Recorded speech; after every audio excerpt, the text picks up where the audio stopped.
পাড়ার সময় আমি ফেসবুক, ইউটিউব ওগুলোতে দেখি মেয়েদের স্বাধীনতা বলে একটা কথা।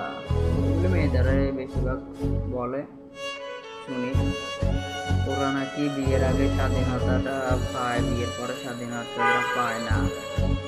আবার বিয়ের আগে বান্ধবীদের সাথে ঘোরাঘুরি, পিকনিক, আনন্দ করা, আত্মীয়-স্বজনের বাসায় যাওয়া, থাকা, এই স্বাধীনতাটা পায়, কিন্তু বিয়ের পরে স্বাধীনতাটা পায় না। কিন্তু মেয়েরা বলে পুরুষ তারা বিয়ে করলেও স্বাধীনতাটা আছে ওদের, আর না করলেও স্বাধীনতাটা আছে। কিন্তু একটা পুরুষের উপরে কতটা যে দায়িত্ব একটা আসে, কিন্তু মেয়েরা সেটা বুঝতে তো চায় না একবারে। সব মেয়ে আর এক সমান না, সব মেয়ে আর এক সমান না। অনেক মেয়েও আছে আপনার স্বামীর কষ্ট আবদার ইনকামের উপরে দেখি চলে, খায়, ওরকম আর কি। কিন্তু পুরুষের উপরে যে একটা কত বড় দায়িত্ব থেকে যায়, কিন্তু সেটা তো আর মেয়েরা বুঝতে চায় না।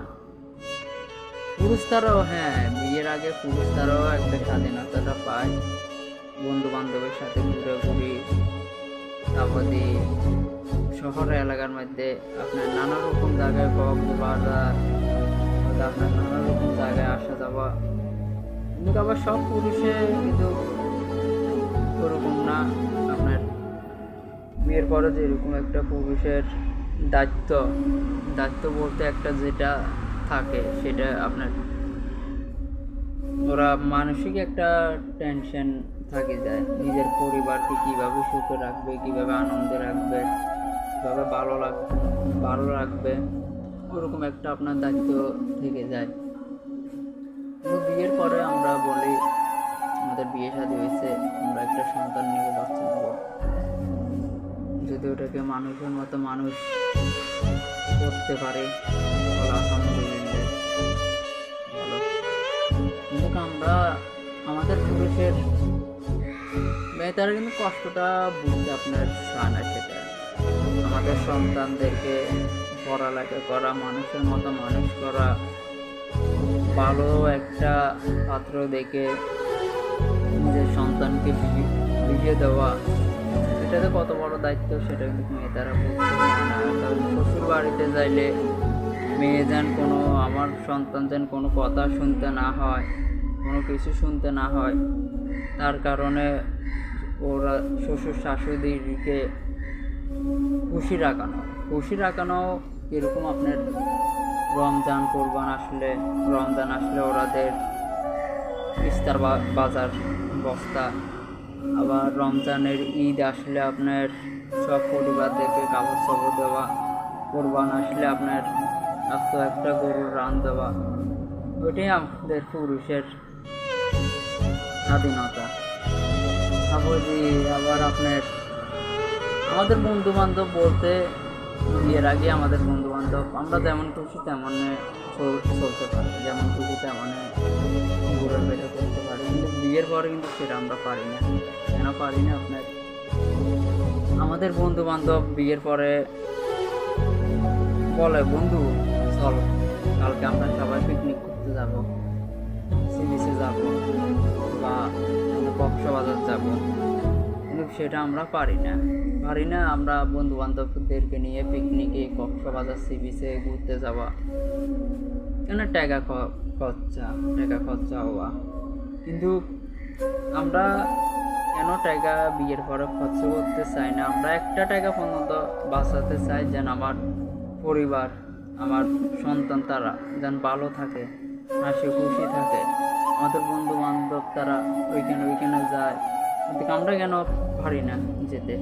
আমরা পারি না। আমাদের একটা দায়িত্ব, আমাদের একটা স্বাধীনতাটা বলতে আমাদের কিছু থাকে না। আর তখন সেটা আমাদের নাগালের বাইরে চলে যায়। তখন আমাদের একটা দায়িত্ব থেকে যায়, আমার সন্তানকে মানুষের মতো মানুষ করা, আমার স্ত্রীকে হাসি খুশি রাখানো, যেন আমার স্ত্রী অন্যজনের একজন মহিলার একটা সুন্দর একটা জামা দেখছে, ও সেটা থেকে আফসোস করতেছে, কিন্তু আমি সেটা দিতে পারতেছি না, করতে পারতেছি না। তার কানে সামনে কানে দেখতেছে, তার হাতে স্বর্ণের আংটি দেখতেছে, কিন্তু তার তার পায়ে দামি দামি জুতা, দামি দামি নেকলেস দেখতেছে, কিন্তু আমার বহুত কষ্টটা থাকতেছে। কিন্তু আমরা কষ্টটা দেখতে চাই না, চাইতে আমরা আমাদের পরিবারকে ওরকমভাবে আমরা রাখার চেষ্টা করি, ওরকমভাবে হাসি খুশি রাখার চেষ্টা করি।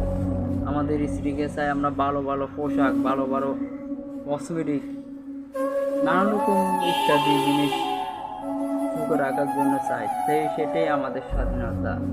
কিন্তু মেয়েটারা সেটা আমাদের বুঝতে চায় না, আমাদের পুরুষের স্বাধীনতা। কিন্তু আমরা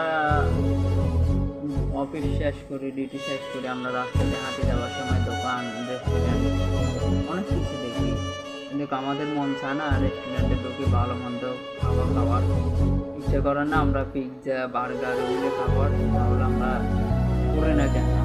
এগুলি আমরা খেতে যারে 200-300 টাকা এগুলোতে চলে যায়, তাহলে আমরা ফুটপাতে যাই কেন? আমরা একটা বিস্কুট, একটা কেক দিয়ে 20 টাকা 50 টাকা দিয়ে নাস্তা খাই চলে আসি।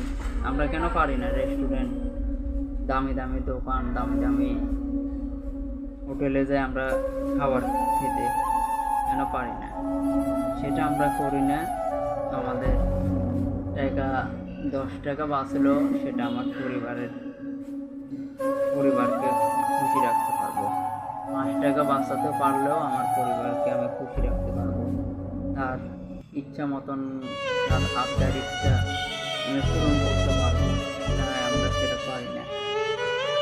আমাদের সবসময় খালি পকেট নিয়ে আমরা হাঁটা চলা করি, কিন্তু আমাদের কষ্টটা আমরা কাউকে দেখে না, আর দেখাতেও চাই না। আমাদের জীবনটাই এরকম। প্রবাস জীবনে মানুষ বাংলাদেশ থেকে এই মাইল থেকে ওই মাইলে মানুষ প্রবাসী, তারা চলে যায় কেন? ওরা কি প্রবাসে চলে যায় সুখে থাকার জন্য, আনন্দ থাকার জন্য, ভালো থাকার জন্য? ওইখানে যে ওরা ভালো মন্দ খাচ্ছে, ভালো জামা কাপড় পরতেছে। আমাদের বাংলাদেশে ভাই মানুষ আছে আপনার বলে শুনি এগুলি, কিন্তু প্রবাসী মানুষ তারা ওইখানে এত মাথার ঘাম পায়ে ফেলে এত পরিশ্রম, এত কষ্ট কার জন্য করে? নিজের পরিবার, নিজের বাচ্চাদের জন্য, যেন তারা সুখে থাকে, খুশি থাকে, তাদের জন্য। কিন্তু আমরা বিয়ের পরে স্বাধীনতাটা আমরা পাইলেও আমরা সেটা সাইন করতে, কেন সাইন করতে? আমাদের একটা বড় একটা দায়িত্ব। আমরা 5 টাকা বাঁচাতে পারলেও আমার পরিবারের জন্য তো কিছু করতে পারবো, আমার সন্তানের জন্য তো কিছু করতে পারবো। আমি যদি 200 টাকা 500 টাকা 1000 টাকা রেস্টুরেন্টে ওদিকে যাই খরচ করি আসি, তাহলে কাল পরশু আমার বাচ্চা বলবো, বাবা আমি এটা খাবো, বাবা আমার ওইটা লাগবে, বাবা ওই মেয়েটা কি সুন্দর জামা একটা পরছে, আমাকে জামাটা কিনে দাও। কিন্তু আমার পকেটে তখন টাকা থাকবে না, তাহলে আমি কিসের পাবো হলাম, কিসের আমার দায়িত্ব? এটাই আমাদের স্বাধীনতা, এটাই আমাদের স্বাধীনতাটা। ধন্যবাদ।